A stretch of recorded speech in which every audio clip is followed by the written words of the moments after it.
Chères habitantes et habitants du 6e arrondissement, chères parisiennes, chers parisiens, en cette fin d'année, j'ai souhaité m'exprimer auprès de vous pour vous délivrer un message d'espoir sans nier la réalité un peu sévère que nous connaissons maintenant depuis 3 ans. Il m'a semblé intéressant de vous dire que l'équipe du 6e arrondissement, moi-même, restions mobilisés pour faire en sorte, même dans les difficultés actuelles, que la vie à Paris et dans le 6e soit la moins sévère, la moins éprouvante possible. Même si certains d'entre vous peuvent connaître, et nous en sommes persuadés, des difficultés personnelles, professionnelles, évidemment.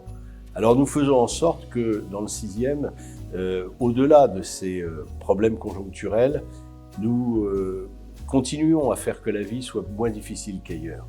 Félicitons-nous déjà de cet espace public qui est sans doute mieux entretenu qu'ailleurs, de ce jardin de Luxembourg qui échappe à bien des difficultés. Nous travaillons pour le maintien d'un patrimoine entretenu.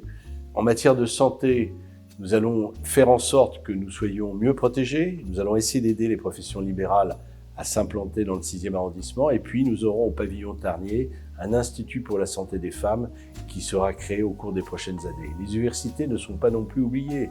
Les écoles, avec la création de 3 cours Oasis à l'été prochain. Bref, l'arrondissement, c'est non seulement l'arrondissement du patrimoine, mais aussi celui de la culture, celui des entreprises. Et nous ferons en sorte en 2023 que notre action soit encore plus tournée vers ces objectifs, faire en sorte que vous vous sentiez mieux dans le 6e arrondissement, c'est notre objectif le plus attendu. Je vous souhaite en cette fin d'année les meilleures fêtes possibles et bien évidemment j'y ajoute des vœux sincères pour 2023.